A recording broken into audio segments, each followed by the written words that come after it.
qualquer coisa é só chamar, tá bom? Ok. Bom, então hoje o Zé, ele propôs um tema muito bacana, né, Zé? A gente conversando outro dia sobre essas questões, e então a proposta surgiu de trabalharmos a evolução e o livre-arbítrio.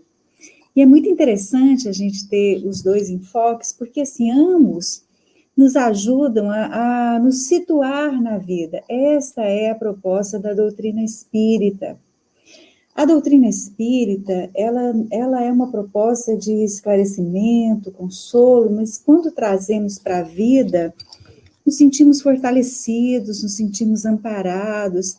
Então, por mais científico, por mais teórico que seja o estudo, a gente sempre pode encontrar respostas acerca da nossa própria trajetória, da nossa caminhada espiritual no planeta Terra, questões que estão sempre no nosso mundo íntimo mesmo, de onde vim, para onde vou, qual o significado dessa caminhada na minha existência.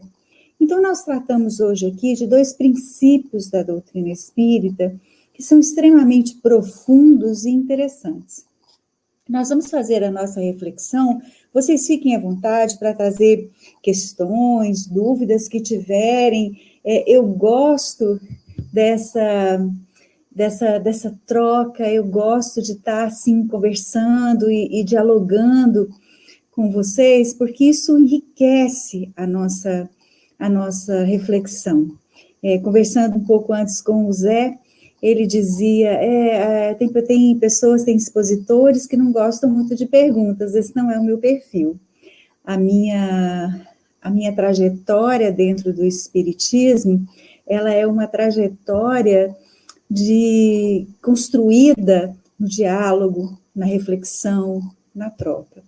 Isso eu conservo desde o princípio, quando eu comecei a frequentar, a estudar, a conhecer a doutrina, até hoje, tanto tempo depois, mais de 30 anos, a gente ainda se compraz, se alegra com a troca, com as perguntas, com esse diálogo sempre muito produtivo.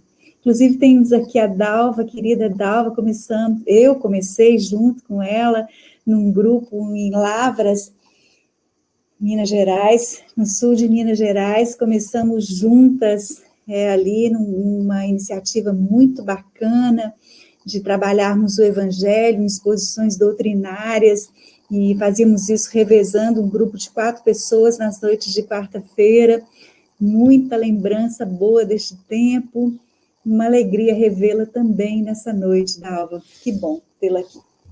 Bom, então vamos lá para a nossa reflexão, vamos lá para aquilo que a gente está propondo aqui, para que a gente possa chegar. Bom, vamos lá, eu vou explicar para vocês qual foi o meu raciocínio na hora de compor essa exposição.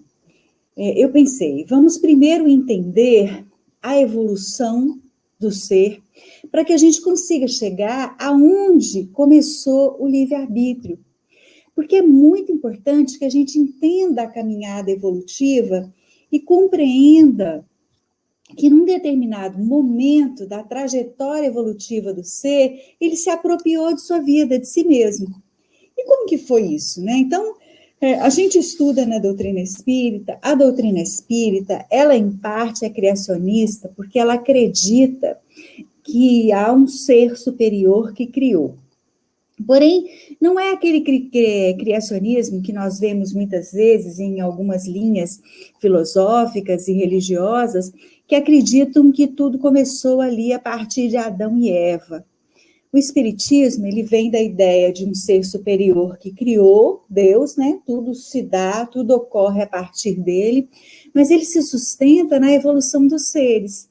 E aí, dentre as composições que se encontram, nas concepções, as interpretações da doutrina, aqueles que estudam a doutrina espírita, a gente vai encontrar um grupo de pessoas que acredita que a evolução se processou desde o reino mineral até o reino hominal, que é o que nós nos encontramos. Então, nós vamos encontrar lá no Carlos Pastorino, no livro Sabedoria do Evangelho, quando ele faz uma análise da evolução a partir da parábola do filho pródigo, muito interessante esse capítulo do Torres Pastorino, porque a gente consegue entender e fazer uma correlação entre o ensinamento do Cristo na parábola e o que a gente estuda em evolução no Espiritismo. A gente pode até depois fazer aqui uma exposição com esse tema, porque é muito rico e vale a pena. Mas aí o que o Pastorino vai nos dizer lá no estudo da parábola, mas também da evolução? Que a centelha, o foco, a faísca, ela se desprendeu e ela então começou a sua caminhada evolutiva na matéria. Então ela vem deste todo, né? Ela parte deste todo e se mistura à matéria e começa a sua caminhada evolutiva. Com que fim? O fim de aprender, com a finalidade de aprender a caminhar, aprender a agir, a se comportar com autonomia e poder retornar à casa paterna, como a parábola do filho pródigo sugere, a partir de suas próprias escolhas. Então, nós vamos pular a parte lá do estágio no mineral, no vegetal, e nós vamos chegar aqui nesse nosso estudo para compreensão, e porque a gente também tem um outro tema que está junto conosco aqui, que é o livre-arbítrio. Então, nós vamos chegar no ponto em que o ser, a centelha, que oriunda da fonte, a fonte é Deus, né? A fonte, a supremacia, a inteligência suprema, o princípio de todas as coisas. Então, a centelha partiu dessa fonte, nós vamos chegar aqui localizando já no reino animal. Então, olha o que o André Luiz nos diz lá no livro Evolução dos Dois Mundos, que é um livro extremamente denso, mas que tem muita, mas muita riqueza no seu conteúdo. Ele diz que a consciência do ser, então a gente partiu da fonte, começamos o estágio aqui, ainda não existia a consciência de si mesmo. Qual era a expressão da consciência no ser nesse estágio? A expressão de consciência no ser era uma consciência fragmentária. E essa consciência fragmentária foi atuando na matéria juntamente com o apoio, a participação, a colaboração dos benfeitores espirituais que comandaram o processo evolutivo naquela época. Então, começou-se, quando no reino animal, a construção do cérebro. O cérebro, então, é a maneira pela qual a consciência iria se exteriorizar.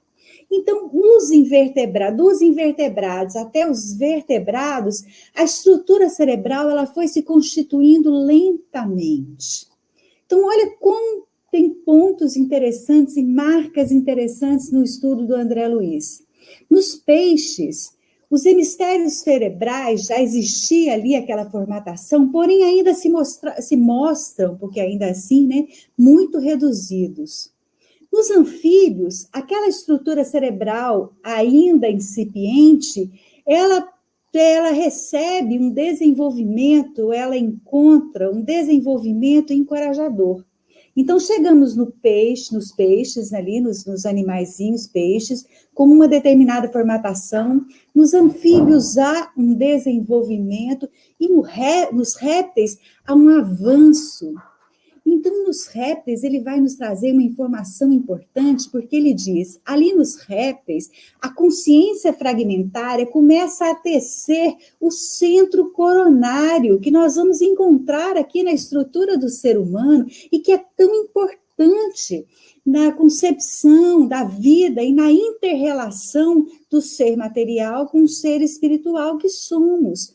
Então, aqui nos répteis, passa a existir um reflexo dessa glândula pineal que vai se apresentar em alguns lagartos de um tempo primitivo, mas que ainda existem na Austrália, eles são sobreviventes dessa fase primitiva, mas eles ainda existem, em que se pode ver a epífise, a glândula pineal, embrionária, sendo tecida, sendo construída, inclusive pode ser vista fisicamente e é considerada pelos zoólogos como um terceiro olho, um aparelho, um globo ocular abandonado pela natureza. Porém, o André Luiz vai nos dizer que é aí, nesse aparelho ocular abandonado pela natureza, de acordo com a interpretação dos zoólogos, que a epífise, a glândula pineal, começa a consolidar-se no ser material. E é ali também que está localizado um fulcro, um ponto energético de sensações sutis para a tradução dos estados mentais diversos. Então, começa o ser, neste ponto, a tecer na sua roupagem material o caminho que vai permitir a emancipação espiritual. Isso não é lindo? Eu acho isso fantástico. É por isso que gosto desse estudo, e por mais difícil que ele seja, é algo que eu sempre busco, tentando esmiuçar, tentando compreender, porque esse estudo nos fala da bondade de Deus para conosco. Olha o caminho que foi percorrido para que a vida pudesse se instaurar no ser humano, sendo capaz de fazer escolhas, de discernir. Mas nós não chegamos milagrosamente nessa fase. Houve uma evolução gradativa, vindo de peixes, répteis, as aves, o hemisfério, os hemisférios cerebrais, eles têm significativas porções. E aí, nos mamíferos, o encéfalo vai ganhando ali uma conotação, e os neurônios nascem e se renovam milhões de vezes no plano físico e no extrafísico. Olha que interessante. A evolução, ela não se deu apenas no físico. Ao mesmo tempo que se expandia a estrutura física, consolidando todo esse arcabouço fisiológico que hoje nos permite viver nesse corpo e acessar as coisas que acessamos, houve um crescer evolutivo que veio paulatinamente sendo elaborado com a ajuda dos seres espirituais que acompanharam o processo evolutivo, a emancipação dos seres em evolução. Então, com o aperfeiçoamento das engrenagens do cérebro, o princípio inteligente, a centelha, que já estava numa outra etapa da sua caminhada evolutiva, que já tinha um cérebro elaborado, capaz de fazer algumas operações, começa a sentir necessidade de comunicação com os semelhantes. E para isso, surge a linguagem entre os animais, sendo tutelada pelos espíritos que acompanhavam a evolução, presidindo a existência. Vejam bem, nessa fase, ainda não havia a presença do livre-arbítrio. O ser ainda não tinha consciência de si. Aqui, quando começa a surgir, nesse momento em que começa a surgir a necessidade das palavras, e o ser tem necessidade da comunicação, ou melhor dizendo, aqui no caso era da comunicação, porque ainda não existia palavras, percebe-se que há uma consolidação importante no físico que permite a emancipação do espírito, o crescimento do espírito. Então, vamos lá. Aqui nós temos perguntas.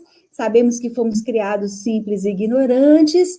Passamos por todos os reinos da natureza até chegarmos no reino animal e a espécie humana, que é o que a gente está vendo aqui. Em que momento evolutivo passamos a ter consciência de nós mesmos e usufruir do livre-arbítrio? Ótima pergunta, porque é exatamente neste momento que nós vamos chegar aqui. Então, vamos voltar aqui para aquele ponto em que o ser ainda numa estrutura animalizada, sob a proteção, o amparo dos gênios veneráveis que acompanham a evolução e presidem a existência, começa a sentir necessidade de comunicação com semelhantes. É assim que, quando chega no ponto da humanidade, o corpo espiritual do ser, que vem caminhando ao longo de eras, milênios, crescendo gradativamente rumo da sua elaboração cerebral para que possa se expressar com mais propriedade, começa a ser tecido na organização física todo o sistema que permite a fala. Laringe, traqueia, faringe, fibras, ligamentos, órgãos que os condutores espirituais vão tecendo como se fossem cirurgiões plásticos, em operações delicadas no curso dos séculos, para que esses músculos e toda essa aparelhagem pudessem permitir a fala. É nesse ponto que começa, então, o ser humano, com o amparo dos sábios tutores que o inspiram, eles começam a utilizar a mecânica das palavras, provindo da mente. A mente, o espírito, aciona os órgãos que foram preparados com tanto cuidado pela espiritualidade, junto com a mente em evolução, e se implementa a voz. Dessa maneira, o ser passa, então, a exprimir-se. E a partir da sua expressão, ele ganha algo muito importante na sua caminhada evolutiva, e é exatamente neste ponto que começa a surgir o livre-arbítrio. Porque olha o que acontece. Com o exercício incessante e fácil da palavra, a energia mental do ser primitivo se desenvolve e passa a ter gradativamente mobilidade, elasticidade, que permitem a expansão do pensamento. Quando isso ocorre, vai acontecendo algo muito importante, porque o ser em evolução, ele passa a permutar, a trocar com as inteligências divinas. E ele passa, então, a refletir, ele passa a meditar, ele passa a inquirir. Pela progressiva compreensão entre as criaturas por intermédio da palavra, que assegura o intercâmbio, fundamenta-se no cérebro o pensamento contínuo. E é por essa maneira que o ser se transforma e se torna capaz de traduzir desejos, ideias que são alentados na sua vida íntima. Começa, nesse momento, a fixar o pensamento em si mesmo e a exprimi-lo. A meditação, ante os problemas da vida, passando a exteriorizar as próprias ideias e a se desprender do corpo de carne no momento do sono. E nesse momento, olhem o que acontece. Os espíritos não vêm acompanhando durante todo o tempo esse processo evolutivo, não vêm trabalhando no corpo físico, no corpo espiritual, neste vai e vem entre as duas esferas, eles não vêm tecendo, construindo, como André Luiz coloca na sua obra, como cirurgiões plásticos neste momento. Quando o ser adquire o pensamento contínuo, quando ele é capaz de meditar, de inquirir, de refletir, de analisar, os espíritos, então, se afastam e dizem, agora é com você. Neste momento, passa a existir algo que se chama responsabilidade. E junto com a responsabilidade, a possibilidade de fazer escolhas. E aí está o livre-arbítrio. O livre-arbítrio é a possibilidade de fazer escolhas. E o ser só atinge o ponto, o momento ideal de fazer escolhas quando ele adquire o pensamento contínuo e quando ele se torna capaz de responsabilizar-se pelos seus atos. Então, no crescimento espiritual que estamos empreendendo ao longo de séculos, milênios, cuidadosamente contemplado e auxiliado pelos benfeitores espirituais, que estão o tempo todo junto nessa tessitura de uma estrutura material que possa permitir a expansão espiritual. Todo este processo nos permite chegar ao reino hominal, tendo consciência de nós próprios e tendo consciência da existência de um ser superior. Sendo capaz de compreender que as nossas ações repercutem no outro e que aquilo que fazemos não é apenas, não tem apenas ressonância na nossa própria vida, mas na de todos que estão à nossa volta, o que nos faz ser responsáveis por todos e todas que estão à nossa volta, porque vivemos no mundo em coletividade.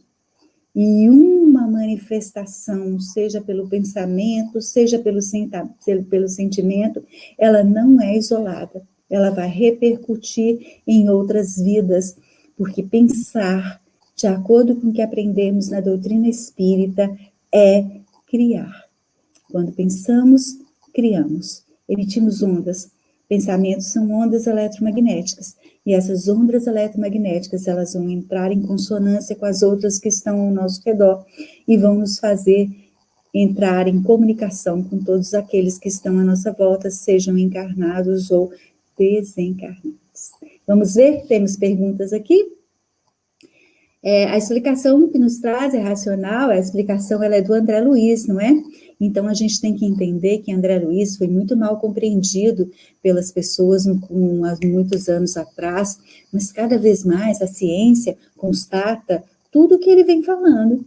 O que ele vem falando tem sido confirmado pela ciência, e nós hoje escutamos de médicos e pessoas cientistas com bastante embasamento, de renome, a confirmação de tudo que André Luiz vem falando há muito tempo, porque os livros são de 1957, 1956, e aí então hoje nós conseguimos chegar num momento tal de crescimento do planeta Terra, que a gente já consegue entender o que ele vinha falando e que até então não era compreendido pelas pessoas de ciência, porque ainda não tinham subsídios para compreender. Então, o que o André Luiz fala, a gente precisa sim refletir, analisar com muito respeito e consideração, considerando toda a base que ele nos oferece no campo da ciência. A ciência materialista diz que tudo isso é obra das mutações ao acaso. Qual a importância do livre-arbítrio para a progressão do espírito? Bom, então chegamos nesse ponto, boa pergunta, chegamos nesse ponto então em que já somos capazes de escolher. São as escolhas que fazemos que vão tecer as nossas existências. Então, como somos livres para escolher, nós podemos fazer escolhas, muitas vezes felizes, que nos ajudam a avançar evolutivamente, mas também podemos fazer escolhas infelizes. O espírito, ele não regride, ele não retrograda, assim nós aprendemos na doutrina espírita, porém ele pode paralisar. E quando nós paralisamos, o nosso crescimento ele fica estagnado, então não há a progressão. Então, o livre-arbítrio ele está intimamente relacionado com o processo evolutivo. A evolução é uma lei. Todos evoluem. Eu não posso dizer assim, olha, eu não quero evoluir, tá bom assim, tá legal, para mim chega, tá bom, cheguei num ponto, tá tranquilo, eu tô vivendo aqui minha vida, tá tudo bem. Não é possível fazer isso, porque a evolução é uma lei. Daí, a gente entender que o livre-arbítrio, ele é relativo. Este é um conceito que dentro da doutrina espírita, às vezes traz muitas dúvidas, mas que quanto mais a gente estuda, quanto mais a gente reflete, mais a gente confirma. Por que o livre-arbítrio é relativo? O livre-arbítrio é relativo porque a evolução é uma lei. Então, nós temos que evoluir. Nós não podemos decidir não evoluir. Então, o que acontece? Acontece que, às vezes, não raro, a nossa caminhada evolutiva, ela vai ser cheia de atalhos, porque são as nossas escolhas. As escolhas que fazemos, elas vão se traduzir em atalhos. Porém, o fim, a reta, a chegada, que é o retorno à fonte, que é o que todos nós vamos fazer, não tem como evitar. Então, isso faz entender que nós somos livres para escolher, como uma mãe costumava dizer isso para os meus filhos, uma amiga lá em Minas Gerais dizia isso, eu achava muito divertida a forma como ela lidava com os filhos, e depois também, posteriormente, usei com os meus, porque às vezes eu dizia para eles assim, bom, você pode escolher. Vamos dar um exemplo bem corriqueiro que as mães vivem assim na sua vida, na sua lida maternal de educação. Você pode escolher. Você vai estudar feliz ou na marra. Ou seja, ou você estuda numa boa, tranquilo, com otimismo, com esperança, com alegria, ou você vai ser obrigado a estudar, porque você não tem a opção de não estudar. Aí isso se estende para outras coisas também, usar casaco. Ou você vai usar casaco, você pode escolher, feliz ou na marra. Assim é a vida conosco. A vida nos convida a escolher feliz ou na marra. Ou a gente escolhe de boa, como diz a juventude hoje, tranquilo, em good vibes, em boas vibes, ou a gente escolhe na marra, com a dor, com o sofrimento. Por isso a gente entende que a nossa caminhada evolutiva ela está intimamente ligada às nossas escolhas, porque a gente não vai impedir que ela aconteça, mas a gente pode retardar. A gente pode demorar, a gente pode criar obstáculos que nos impeçam de avançar com um ritmo mais acelerado. Vamos ver aqui a importância do livre-arbítrio, já vimos. Há alguma situação, em algum momento, em que seríamos totalmente livres ou teríamos liberdade total? De acordo com os Espíritos, para Kardec, em O Livro dos Espíritos, apenas no pensamento nós temos liberdade total. Nas nossas ações nós não temos. Por quê? Porque a minha liberdade, a minha escolha, ela repercute na escolha do outro. Então, isso vai se esbarrando, então a gente não é totalmente livre. E o conceito de liberdade, ele não se desassocia do conceito de responsabilidade. Porque eu sou livre para fazer escolhas, mas eu tenho que assumir a responsabilidade por elas. Isso, em termos práticos, é muito objetivo e muito concreto. Eu posso fazer a minha escolha por ser na marra, eu não quero fazer isso. Então, vamos pensar. Deixa eu só ver aqui, boa pergunta aqui, a próxima pergunta, ela vai nos ajudar a entender isso. Como conciliar determinismo evolutivo e livre-arbítrio? Aonde está o determinismo? O determinismo, ele não existe da maneira como muitas vezes a gente imagina que ele existe, do tipo, está escrito nas estrelas. A nossa vida foi traçada ali por alguém, e ali está escrito nas estrelas, e vai ser assim, e tem que ser assim, e Deus quis assim. Não é assim que a doutrina espírita contempla a situação. A doutrina espírita vai nos dizer que nós fazemos as nossas escolhas antes de reencarnar, e que nós traçamos um plano reencarnatório que vai nos permitir viver experiências que são experiências importantes para o nosso crescimento evolutivo. Então, aonde que está o determinismo? Está nas escolhas que fizemos antes de reencarnar. Aí se encontra presente o determinismo. Por quê? Nós fizemos algumas escolhas e essas escolhas, elas vão se concretizar ou não de acordo com aquilo que nós aqui na Terra determinamos, escolhemos, optamos. Aí a gente volta para o conceito do feliz ou na marra.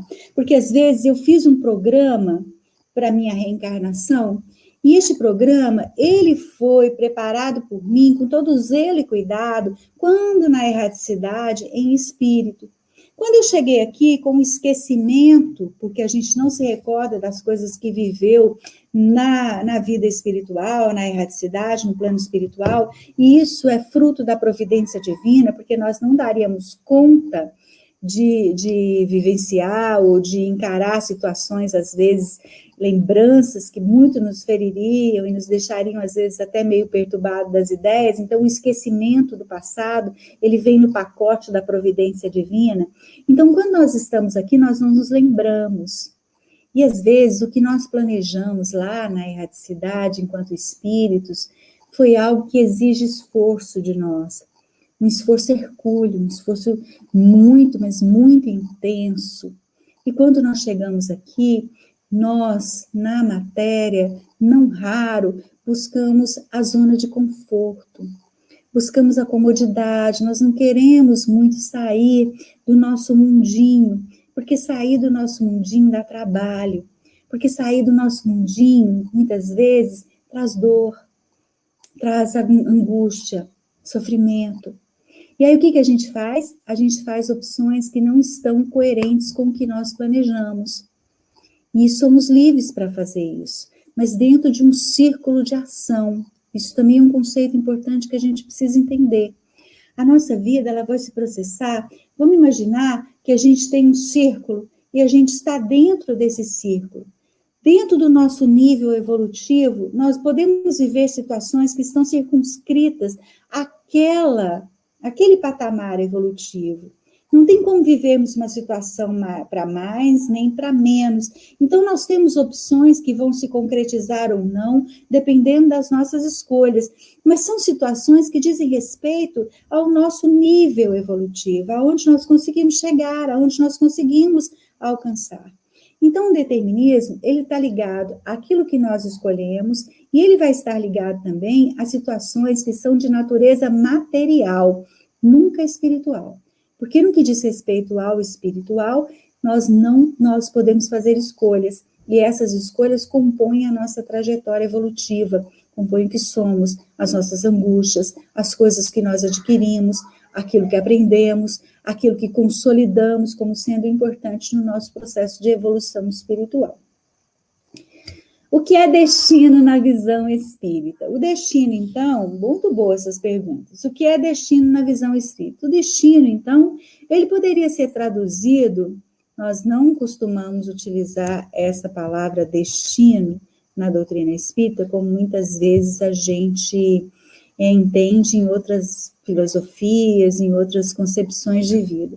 O destino na doutrina espírita, ele vai estar ligado às nossas escolhas, antes do reencarne, as nossas escolhas espirituais, e o Manuel Filomeno de Miranda vai nos trazer numa obra, Temas da Vida e da Morte, ele vai nos trazer o processo reencarnatório ali, de um espírito em condição mediana, acredito que seja assim como nós, nessa categoria de espíritos neutros, nem bons, nem maus, assim, bem em cima do muro, bem morninhos. Ele vai nos trazer o processo evolutivo a partir de um requerimento que é feito, em que você empenha ali as suas intenções, as suas propostas, isso é aceito ou não pelos espíritos. Se for aceito, a gente começa o processo reencarnatório. Se não for aceito, a gente retorna e vai se preparar mais para poder, numa próxima oportunidade, novamente tentar. Reencarnar não é fácil. Passa por todo um critério ali de seleção e de escolhas, de composições e preparos que vão compor a vida do espírito quando encarnar. Então, quando nós fazemos esse requerimento, existem algumas coisas que são delineadas nele, como, por exemplo, a família que vamos nascer. Junto com a família, vem no pacote o local onde vamos renascer, né, a região, a localidade, país, a cidade, a comunidade. Então, junto com a família vem todo esse pacote. Junto com a família também vem as nossas características físicas, tom de pele, cor de cabelo, tipo físico, e vem também as possibilidades de enfermidade. Então, tudo isso vem com a escolha da família, e o espírito, ele já traz consigo propostas, muitas vezes delineadas, para um futuro mais distante. Por exemplo, deixa eu dar um exemplo prático para a gente entender. A minha proposta de vida ao reencarnar é que eu desenvolva, numa determinada faixa etária, alguma enfermidade, e essa enfermidade, ela é importante para o meu crescimento espiritual. Então, uma cardiopatia, por exemplo, algum problema cardíaco, e aquilo, então, tem um propósito. Aquilo não foi fortuito, não foi casual. Já existiu todo um plano, todo um preparo para que numa determinada idade aquilo viesse à tona para me ensinar coisas muito importantes acerca de mim mesmo, do mundo que me cerca, e me preparar cada vez mais para a minha independência espiritual. Quando eu digo independência espiritual, eu digo a desidentificação com a vida material, porque nisso consiste a evolução. Então, a família, o trabalho que a gente vai realizar aqui também, ele é delineado ali nesse requerimento, nessa escolha, nessa elaboração da reencarnação. Então, às vezes a gente trabalha com alguma coisa e a gente não gosta muito, mas aquela é uma necessidade que temos, a gente precisa entender, olhar com outros olhos. Trabalhando com jovens há muito tempo, eu costumo sempre dizer a eles, olha, no momento da escolha da profissão, tente, quando o jovem tem abertura para isso, claro, tente orar, tente conectar com a sua essência, para que você entenda qual foi a sua proposta aqui. Conectando, se conhecendo, buscando essa interiorização com algo mais consistente e profundo, você vai ser capaz de compreender qual foi a sua proposta. E para que a gente realizasse a profissão que hoje a gente tem aqui, a gente se prepara lá, a gente faz curso, a gente faz estágio aqui na Terra, com pessoas daquela profissão, existe todo um preparo. Outro ponto também que é comum no preparo reencarnatório é o casamento, as uniões afetivas, consequentemente com o recebimento de filhos ou não, porque muitas vezes, não raro, os espíritos eles programam, olha, a gente vai se encontrar numa determinada idade e nós vamos nos juntar e vamos receber tal espírito, e isso também é elaborado ali.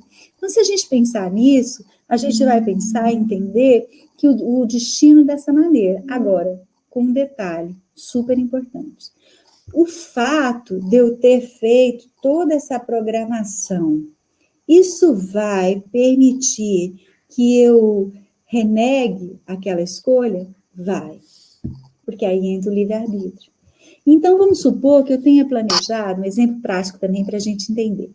Vamos supor que eu tenha planejado casar com um determinado ser, né?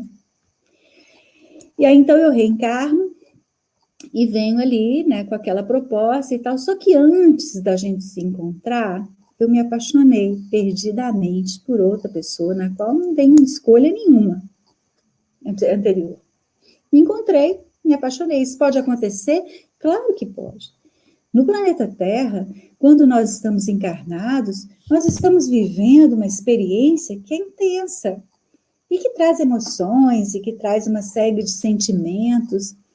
E aí, então, eu me consorcio com aquela pessoa e daí um tempo, quem aparece na minha vida? Aquele com a qual eu me comprometi lá no plano espiritual. Mas então, o que eu faço? Eu largo tudo e não, peraí que eu planejei aqui com esse, então vai ser... Primeiro que a gente não lembra. Segundo que a vida tomou outro rumo. Então, aquele planejamento prévio, eu modifiquei toda a minha estrutura ali anterior, todo o meu plano anterior, ele foi modificado e eu segui outro caminho. Aí entra, nesse ponto aí, entra a responsabilidade. Porque aí, todo aquele plano que não foi executado, eu sou responsável por ele. Então, eu sou responsável por ele com os acréscimos e com os decréscimos que eu tive. As oportunidades, elas vão deixar de existir? Não. Elas não vão deixar de existir. A oportunidade de crescimento, ela continua, mas existem pontos que não foram vivenciados e que deveriam ser, e que, portanto, eu vou precisar, numa outra oportunidade, retomar aquele ponto e rever aquela situação. Então, com relação a isso, é que a gente pode compreender o destino dentro da doutrina espírita, da concepção dos princípios espíritas. É algo fechado, pré-determinado? Não. Eu sou livre para escolher. A doutrina espírita, isso é lindo, isso é maravilhoso, isso é motivador, pelo menos para mim, é libertadora. Se prende, não é a doutrina espírita. A doutrina espírita, ela liberta porque ela nos dá a possibilidade de fazer as escolhas e de arcar com as consequências dela. Sou eu que vou fazer isso. Então, eu construo a minha história, eu escrevo a minha história. Então, se eu escrevi uma história tenebrosa, eu posso começar a escrever outra. Eu anulo aquela que foi escrita de modo terrível? Não, eu acrescento. Eu aprendo com o que houve dos escritos terríveis, eu retiro lições importantes e eu reescrevo buscando uma releitura, uma nova escrita. Isso é libertador. Não tem ninguém, nenhum ser, nem encarnado, por mais que seja, o Espiritismo não é uma doutrina hierárquica, não existem posturas e posições hierárquicas dentro dela, não existem dogmas que são verdades, que pessoas, seres humanos consideram como verdadeiros e que são acatados porque aquelas pessoas acham que aquilo é verdadeiro. Não existe isso. A doutrina espírita se fundamenta numa verdade universal. Qual é essa verdade? A verdade é que somos almas. E estamos vindas da fonte, atravessando os escaninhos materiais para poder caminhar com as nossas próprias pernas. Ora, se eu preciso aprender a caminhar com as próprias pernas, ninguém deve me dizer como caminhar. Se alguém me diz como caminhar, eu não caminho com as próprias pernas. Se eu vou a uma reunião mediúnica e eu peço orientação ao espírito, o que eu devo fazer da minha vida, e ele me dá, não é espírito confiável. Espírito evoluído não orienta a vida de ninguém, porque senão fere o princípio básico da vida. A evolução se processa a partir de nossas próprias escolhas. Desde o instante que nós vimos no André Luiz, quando com a formação da palavra desenvolveu-se o pensamento contínuo e o ser em evolução aprendeu a inquirir, meditar, refletir. Desde este momento, ele é responsável pelas suas escolhas. Não é o médium que vai me dizer o que eu tenho que fazer, não é o espírito, não é o presidente de centro, não é o expositor, não é o palestrante, ninguém. E se alguém me diz, duvide, conteste, porque a doutrina espírita se fundamenta na escolha individual, pessoal, que cada um vai fazer na construção do seu próprio processo evolutivo. E isso é lindo, isso é libertador, isso nos faz senhores de nossa própria vida. Pessoas, homens e mulheres que precisam aprender a pensar com a sua própria cabeça, e não com a cabeça do espírito, do médium, do palestrante, mas com a sua própria cabeça, a partir de suas deduções, a partir de suas conclusões acerca de si e do mundo que a cerca. Isso é lindo e isso é libertador.